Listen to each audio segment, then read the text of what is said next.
வரைக்கும் எத்தனையோ case deal பண்ணிருக்கேன். But this is something peculiar.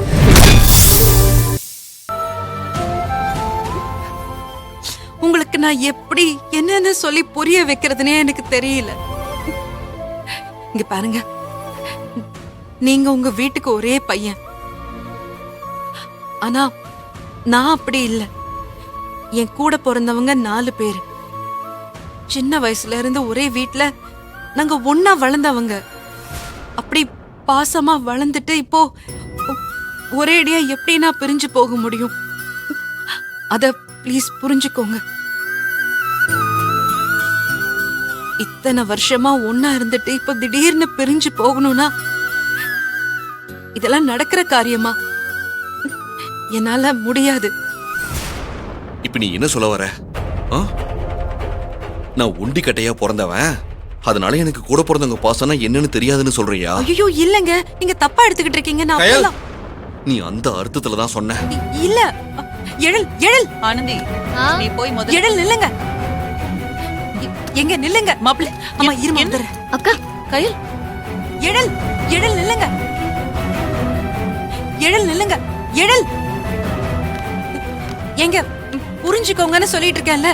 எழல் எழல் please நில்லுங்க ஒரு நிமிஷம். எழல் எங்க நில்லுங்கன்னு சொல்லிட்டு இருக்கேன்ல. நில்லுங்க எழல் ஒரு நிமிஷம். எங்க தான் போறீங்க? நான் எங்கேயோ போறேன். எனக்கு தான் உன்ன மாதிரி கூட பிறந்தவங்க யாருமே இல்லல்ல. நான் எங்கேயோ போறேன். ஐயோ இல்ல, நான் சொன்னது நீங்க தப்பா புரிஞ்சிட்டு இருக்கீங்க. நான் சத்தியமா அந்த அர்த்தத்துல சொல்லல. எந்த அர்த்தத்துல சொன்ன? எந்த அர்த்தத்துல சொன்ன? சொல்லு, எப்படி சொன்ன? உன் கூட பிறந்தவங்க உன்னை கஷ்டப்படுத்துறாங்கன்னு தனியா போலான்னு சொன்னா, நீ என்னன்னா என் கூட பிறந்தவங்க யாருமே இல்லைன்னு சொல்லி என்னையே கஷ்டப்படுத்துறியா? ஏன் இப்படி புரிஞ்சுக்காம பேசிட்டு இருக்கீங்க? நான் போய் உங்களை கஷ்டப்படுத்த நினைப்பேனா? இத்தனை வருஷமா அவங்க கூடவே இருந்துட்டு திடீர்னு அவங்கள விட்டு பிரிஞ்சு போறது ரொம்ப கஷ்டமா இருக்குங்கிற அர்த்தத்துல தான் நான் சொன்னேன். உங்களை கஷ்டப்படுத்தணும்னு நான் சொல்லலைங்க. இதுதான் நீங்க என்ன புரிஞ்சுக்கிட்டதா என்ன? மத்தவங்க எல்லாம் என்ன புரிஞ்சுக்கலனாலும் பரவாயில்ல, நீங்களே புரிஞ்சுக்கலனா நான் என்னதான் பண்ணுவேன்? நான் என் குடும்பத்தை எந்த அளவுக்கு நேசிக்கிறேனோ அதே அளவுக்கு உங்களையும் நேசிக்கிறேன். நீங்க சொல்றதுக்காக அவங்களையும் இல்ல அவங்க சொல்றதுக்காக உங்களையும் என்னால விட்டு கொடுக்க முடியாது. அப்படி அவங்கள விட்டுட்டு வரணுங்கிற நிலைமைக்கு என்ன ஆளாக்காதீங்க ப்ளீஸ். நீங்க சொல்றத நான் புரிஞ்சுக்கல, உங்க வார்த்தையை நான் மதிக்கலன்னு நினைக்காதீங்க. நான் நினைக்கலனாலும் அதான் கையில் உண்மை. ஐயோ, அப்படி நான் சொல்றது நீ புரிஞ்சுக்கிட்டு இருந்தானா என் பேச்ச நீ எப்போ கேட்டிருப்பல்ல. நான் திரும்பவும் சொல்றேன், உன்னை உன் குடும்பத்தில இருந்து பிரிக்கணும்னு நான் நினைக்கல. ஆனா இந்த வீட்டுல இருக்கிறவங்க எல்லாம் உன்னை புரிஞ்சுக்கலன்றதான் என் கோவமே.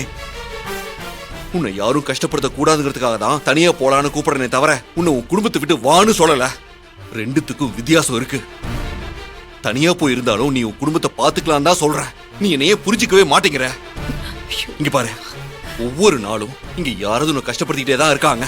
அதை நீ வேணா தாங்கிக்கோ, என்னால தாங்கிக்க முடியாது. அதையே நீ புரிஞ்சுக்கவே மாட்டேங்கிற. ஐயோ, நீ உன் ஃபீலிங்ஸ்க்கு கொடுக்கிற மரியாதைய கொஞ்சமாச்சு என் ஃபீலிங்ஸ்க்கு கொடு. நான் உங்க ஃபீலிங்ஸ புரிஞ்சுக்கிறேங்க. புரியுதுன்னு சொல்றது பெருசு இல்ல, அத செயல்ல காட்டணும். இன்னைக்கு தேவி குழந்தை இல்லைன்னு சொன்னது நீ சம்பந்தப்பட்ட விஷயம் மட்டும் இல்ல, என்னோட ஃபீலிங் சம்பந்தப்பட்ட விஷயம். அதையும் நீ யோசிக்கவே மாட்டேங்கிற. தேவி கோவத்துல பேசுறா, வருத்தத்துல பேசுறான்னு காரணம் சொல்லி அவளை யாரும் தப்பா நினைச்சிட கூடாதுன்னு சொல்லி பாதுகாக்க நினைக்கிற. ஆனா அவ பேசின வார்த்தை என்ன கஷ்டப்படுத்துன்னு கொஞ்சம் கூட யோசிக்க மாட்டல்ல. கூட பிறந்தவங்க தான் உன்னை புரிஞ்சுக்கலன்னா நீ என்ன புரிஞ்சுக்க மாட்டேங்கிற.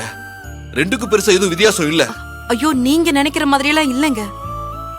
என்னை விட உன்னை புரிஞ்சுக்கிறவங்க வேற யாரும் இல்லைன்னு நீங்க தானே சொல்லுவீங்க. இப்ப நீங்களே இப்படி சொன்னா எப்படி? எனக்கு புரியுதுங்க, நீங்க எனக்காக தான் பேசுறீங்கன்னு. ஆனா நீங்க என்னதான் காரணம் சொன்னாலும் என்னால இவங்கள பிரிஞ்சு வர முடியாது. என்ன எத்தனை தடவை சொன்னாலும் என் குடும்பம் தான் எனக்கு எல்லாமேங்கிறது மாறிடாது. இல்ல, அவங்க மாறலாம், என்னால மாற முடியாது. தேவியோ அன்போ தனோ அண்ணியோ என்ன கஷ்டப்படுத்துறாங்கன்னு நீங்க நினைக்கிறீங்க. ஆனா அவங்களோட எண்ணம் என்ன கஷ்டப்படுத்தணுங்கிறது கிடையாது. ஏதோ சந்தர்ப்பம், சூழ்நிலை, அந்த சந்தர்ப்பத்துல வர பிரச்சனைங்க தான் இது எல்லாத்துக்குமே காரணம். அதனாலதான் அவங்க அப்படி ரியாக்ட் பண்றாங்களே தவிர நம்மள கஷ்டப்படுத்தணுங்கிறது அவங்களோட இன்டென்ஷன் கிடையாது. நீங்க அதை புரிஞ்சுப்பீங்கன்னு நம்புறேன். இந்த உலகத்துல கோவப்படாத மனுஷங்களோ இல்ல தப்பு பண்ணாத மனுஷங்களோ யாராவது இருக்காங்களா? எல்லாரும் தெரிஞ்சோ தெரியாமலோ தப்பு பண்றாங்க தான். அவங்க தப்பு பண்றாங்கன்னு அப்படியே ஒதுக்கிட முடியுமா? அவங்க பண்றது தப்புன்னு புரிஞ்சுக்கிறதுக்கு கொஞ்சம் டைம் அண்ட் ஸ்பேஸ் வேணும். அந்த டைம் தான் இப்ப நம்ம குடும்பத்துக்கு தேவைப்படுது. காலம் எல்லாத்தையும் மாத்தும், எல்லாரையும் மாத்தும்னு நான் நம்புறேன். எல்லாரையும் மாத்தலாம், ஆனா உன்னை மாத்த முடியும்னு எனக்கு நம்பிக்கை இல்ல. இப்ப நான் எதுக்குங்க மாறணும்? நான் தப்பு பண்றேன்னு நீங்க நினைக்கிறீங்களா? சொல்லுங்க. நீ தப்பு பண்றேன்னு நான் சொல்லல. அப்புறம் என்ன? நீங்களே சொல்றீங்கல்ல. அப்புறம் என்ன? அப்புறம் ஏன் நான் மாறணும்? கொஞ்ச நாளா வீட்ல பிரச்சனைகளும் சண்டைகளும் ஓடிட்டு இருக்கு. எல்லாமே சின்ன சின்ன மிஸ் அண்டர்ஸ்டாண்டிங்ஸ்னால தான் வருது. எனக்கு நம்பிக்கை இருக்கு, இந்த எல்லா பிரச்சனையும் நான் சரி பண்ணிடுவேன். டைம் தான் எல்லாத்தையும் மாத்தும்னு நான் சொன்னேன்ல, அந்த டைமை மட்டும் எனக்கு கொஞ்சம் கொடுத்தா போதும். அதுக்கப்புறம் நானே வீட்டை விட்டு போறேன்னு கூப்பிட்டாலும் இப்படி ஒரு குடும்பத்தை விட்டு நான் வரமாட்டேன் நீங்க தான் சொல்லுவீங்க. நீங்க வேணா பாருங்க, எல்லாருமே புரிஞ்சுப்பாங்க.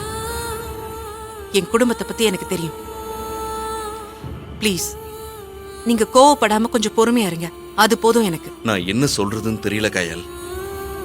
ஆனா ஒண்ணு மட்டும் சொல்றேன், திரும்ப இந்த வீட்டுல உன்னை யாராச்சும் கஷ்டப்படுத்தினான்னு வச்சுக்கோயேன், அப்புறம் நான் சும்மா இருக்க மாட்டேன். அப்புறம் நான் சொல்றதா நீ கேட்கணும். அப்படிலாம் எதுவுமே நடக்காது. வீட்டுக்கு வாங்க. கோவத்துல நீங்க அப்படி வந்ததுனால அம்மா பயந்துட்டாங்க. நீ போ, நான் கொஞ்ச நேரம் வெளியே இருந்துட்டு வரேன். நீ வீட்டுக்கு போ. அதெல்லாம் தேவையில்ல. நீங்க இந்த நேரத்துல எங்க போறீங்க? வீட்டுக்கு வாங்க. வாங்கன்னு சொல்றேன்ல, வாங்க. கயல், வாங்க. விடு.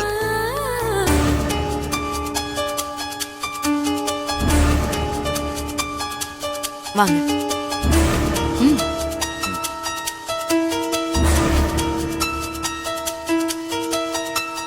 மாப்ள, என்னாச்சு மாப்ள? ரெண்டு பேரும் எங்க போயிட்டீங்க? அதெல்லாம் ஒண்ணும் இல்ல, இங்கதான் பேசிட்டு இருந்தோம். மாப்ள ஏதோ கோவமா போனார்னு அம்மா சொன்னாங்களே கயல், ஏதாவது பிரச்சனையா? அதெல்லாம் ஒண்ணும் இல்ல. எங்களுக்குள்ள என்ன பிரச்சனை வந்துற போகுது? மாப்ள, ஆ?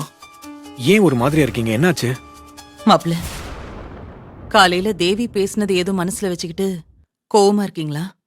அம்மா, இல்லம்மா, அதெல்லாம் ஒண்ணுமே இல்ல. வழக்கமா புருஷன் பொண்டாட்டிக்குள்ள வர சின்ன சின்ன சண்டைங்க தான். கேக்குறேன்னு தப்பா எடுத்துக்காத கயல். சண்டை போடுற அளவுக்கு உங்களுக்குள்ள அப்படி என்ன பிரச்சனை? அதெல்லாம் ஒண்ணும் இல்ல மூர்த்தி. கயல், எதுவா இருந்தாலும் சொல்லு கயல். அத்தை, நீங்க பயப்படுற மாதிரிலாம் எதுவும் இல்லை. நான் பிசினஸ் ஸ்டார்ட் பண்ணதுக்கு அப்புறம் கையில வேலைக்கு போக வேண்டாம்னு சொன்னேன். ஆனா அவ வேலைக்கு போவேன்னு சொன்னா. அதான் சின்னதா ஒரு ஆர்குமெண்ட் ஆயிடுச்சு. அவ்வளவுதானா? நீங்க கோமா போனதை பார்த்ததும் நாங்க என்னமோ ஏதோன்னு பயந்து போயிட்டோம். மா, இது எப்பவும் அக்கா மாமாக்குள்ள வர சின்ன சண்டைமா.